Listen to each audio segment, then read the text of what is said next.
Hello, I'm Matthew Buzzy with PC Mag, and I'm here with two new lines of the Lenovo Legion gaming laptops. We have the Slim and the regular 7, the Slim 7 and the regular 7. The Slim, as you may guess, a little lighter, about a pound lighter than the big guy here. Weighs about 5.5 pounds, the Slim weighs about 4.5 pounds. We'll talk a little bit about the different feature sets, but they share a lot in common. They both come in an Intel and an AMD flavor, technically the 7i and the 7 for the AMD model of each version. So a lot to keep track of there, but basically, technically 4 different laptops because each of them come in Intel and AMD. The starting price in both cases will be a little bit higher for the Intel model. On the larger 7, the Intel will cost you a few more $100 actually at the starting price. And as for the AMD one, it's about $2,059. So high end, a little more expensive, whereas the Slim, a much lower starting price. $1,519, I believe, for the Slim. So lower starting price, you can configure up from there, obviously. In that case, the Intel one will only cost you a few dozen more dollars, not anything crazy. So let's get into the differences and sort of the components that you can get in each of these systems. Let's start first with the Slim, since it has the lower starting price and the lower power ceiling. I say lower, but you can still max this thing out pretty high. You can get an Intel Core i9-HK processor, as well as an RTX 3070 GPU, or if you opt for the non-i version of this laptop, the AMD option, you get up to a Ryzen 9 and up to a 6800S on the GPU side. So you can outfit this pretty high-end. Obviously, with a $1,500 starting price, you will not get those super high-end components in the base model, but stay tuned for what exactly that base model will entail. But know that you can get in the door at a lot less than you can get in this guy, whose power ceiling is a bit more. This otherwise is a lot like the Legion designs we've seen before. A couple refinements here. You get this metal edge, which is nice and shiny, has a pretty industrial look, but overall, we've seen a lot of similar Legion laptops that look more or less like this, but we do like the design.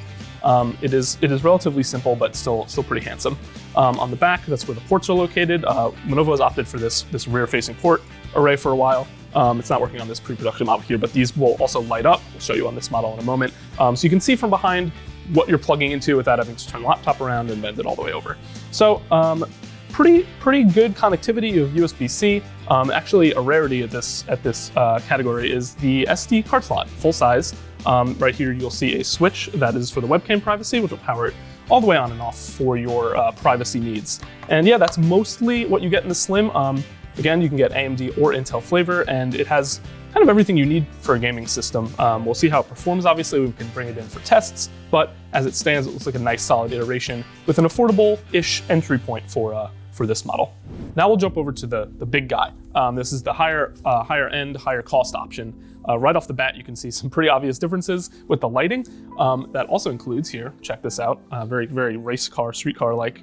You get some of this grille lighting as well, all customizable through Lenovo's Spectrum software, which is a move away from the Corsair iQ lighting software they've used before. They're bringing it in-house. And yeah, I mean, that's just a nice flair, a nice sort of plus you get for the high-end options like this. But the internals also obviously are different. There is a vapor chamber cooling in this, first of all, because the power ceiling is higher, whereas this is regular, copper effective piping. This is vapor chamber for more power in a roughly as thin, it's a little thicker, roughly as thin chassis. You can see there, it's not the thickest laptop in the world, nor the thinnest, it's a moderate size. For the vapor chamber, that allows them to go up to Intel Core i9-HX, whereas this only topped out at HK. So a higher power ceiling alongside an RTX 3080 Ti, which pretty much is the top option you can get in any gaming laptop, as long as you don't introduce 2 GPUs, which we don't see much of anymore. So really high end, pretty much the top of the line in terms of power.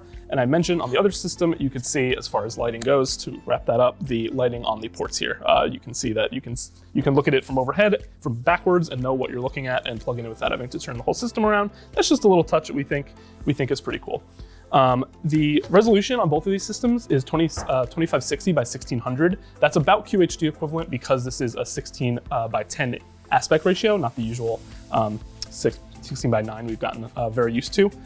So that enables a little bit wider and makes the resolutions a little more funky than what you're used to. But basically, no, that's better than HD, somewhere in between Full HD and 4K. It's a nice sharp display. And both laptops do have the same screen all the way through that includes a 165 hertz refresh rate. So definitely meant for gaming.